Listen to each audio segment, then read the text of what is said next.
It has been a full century since the Communist Party seized power in the Soviet Union.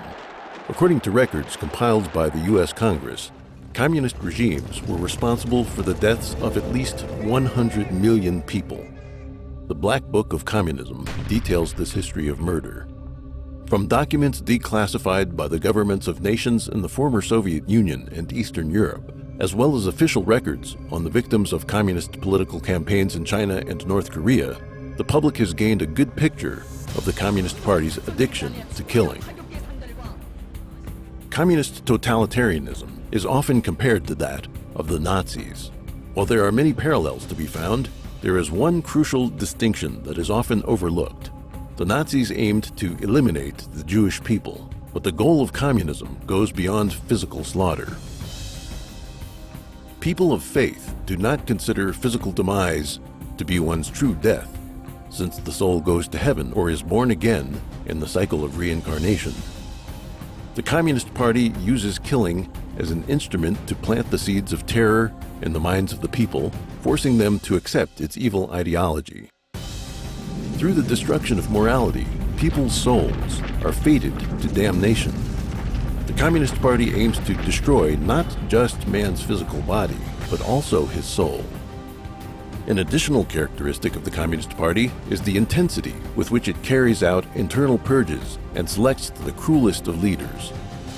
It is difficult for many to understand the rationale behind the barbarity inflicted by the Communist Party upon its own ranks, including those who became victims simply for deviating from the party on specific issues, while otherwise being wholly loyal to the party and its leadership. One reason is that the Communist Party, in its rebellion against gods and humankind, possesses an instinctual fear that its doom is always around the corner. To reinforce itself, the party needs to recruit individuals with no regard for moral right and wrong. These individuals are distinguished in the process of mass killing, and their elevation to positions of leadership enables the Specter of Communism to ensure the perpetuation of its earthly tyranny. In 1989, the Chinese Communist Party, CCP, cadres who refused to participate in the June 4th Tiananmen Square massacre were purged. Jiang Zemin, who demonstrated his cruelty during the events, was promoted to become leader of the CCP. After Jiang began the persecution of Falun Gong in 1999, he promoted officials such as Luo Gan and Zhou Yongkang to high positions, as they had demonstrated their ability to commit the most brutal crimes in the persecution. Another motive for killing is to recruit participants from general society, as was done during the Cultural Revolution. By committing murder and other crimes, the masses implicated themselves as accomplices to the CCP's savagery, and the most brutal perpetrators became the staunchest followers of the party. Even today, many former Red Guards who committed assault and murder during the Cultural Revolution express no remorse for their crimes, saying they have no regrets about the events of their youth.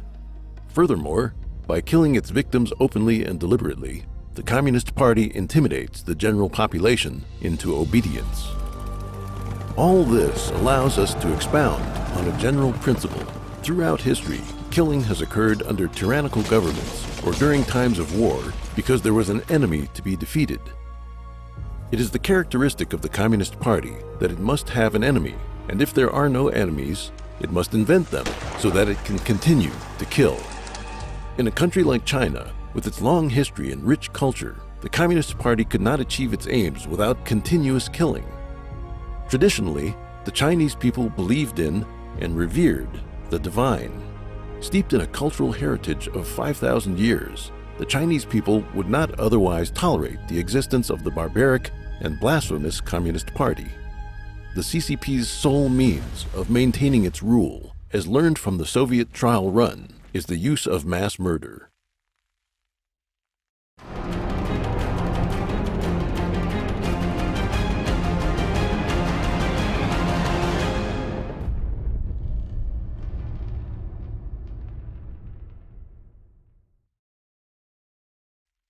One, the violent foundations of communist rule. Being the embodiment of an evil specter, communism's starting point could not be anything other than dishonorable. After Karl Marx proclaimed that, quote, "a specter is haunting Europe, the specter of communism," bandits and ruffians established the Paris Commune, laying waste to the French capital and its unparalleled works of art and culture. In Russia and China, the Communist Party of the Soviet Union, CPSU, and the CCP seized power through despicable acts of conspiracy and bloodshed. A. The rise of the Soviet Communists. In February 1917, food shortages and deteriorating working conditions drove Russian industrial workers to go on strike. As the turmoil spread across the country, Tsar Nicholas II stepped down from the throne, and the Russian Provisional Government was established. Learning of these events, Vladimir Lenin immediately returned to Russia from exile in Switzerland.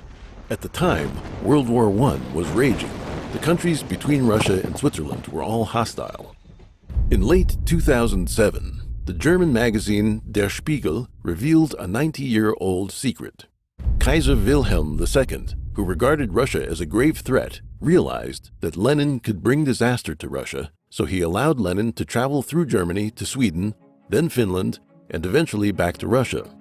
Wilhelm II also provided money and munitions to Lenin. By the end of 1917, Lenin had received 26 million marks from Germany. Winston Churchill had this to say about Germany's role in Lenin's return. They used the most lethal weapon in Russia. They shipped Lenin back in a tightly sealed truck, as if shipping a type of plague virus to Russia. Lenin carried out a coup on November 7, 1917, or October 25 by the traditional Julian calendar. With the October Revolution, Lenin overthrew the provisional government and established the world's first communist regime. But in the democratic election for the Russian Constituent Assembly, the Party of Socialist Revolutionaries, SRs, won a majority of national votes over Lenin's Bolshevik Party, which controlled the government administration. Out of an electorate of 44.4 million people, 40% voted for the SRs, with the Bolsheviks losing by a 20% margin. After this setback, in the Russian Constituent Assembly meeting on January 5, 1918, Lenin trampled on his promises and declared the Constituent Assembly an, quote, enemy of the people. Having prepared in advance to enact martial law on the day of the Assembly's meeting in the Russian capital of Petrograd, the Bolsheviks mobilized troops and disbanded the Constituent Assembly by force, destroying the democratic process in Russia. The October Revolution and subsequent Leninist takeover was the origin of all violent communist movements throughout the world in the 20th century. It triggered the international rise of communism and the countless catastrophes that followed.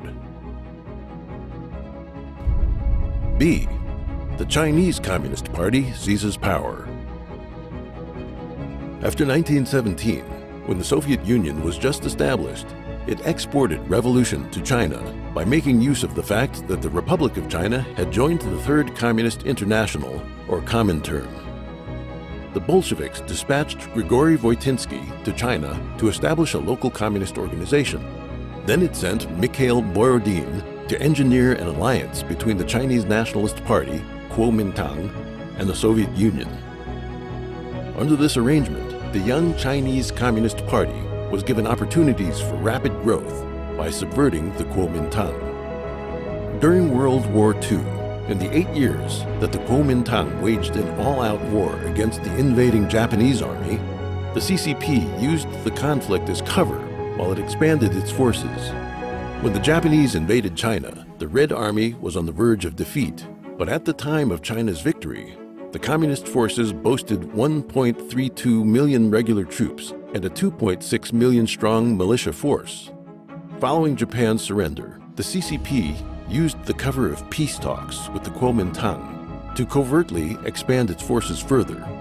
Meanwhile, the CCP's diplomatic efforts led the United States and the Soviet Union to abandon their policies that supported the nationalists. In 1949, the CCP finally defeated the Kuomintang government forces, founding the most evil totalitarian communist regime on Earth. At this high point in the history of the world's communist movement, it controlled 1/3 of humanity and the world's land area, as it comprised Russia and China, the world's largest nations by size and population.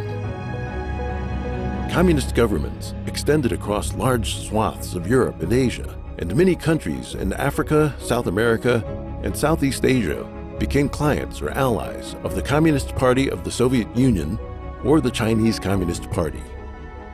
Millions of people gave their lives on the battlefields of World War II, yet the unexpected result was the rapid expansion of totalitarian communism.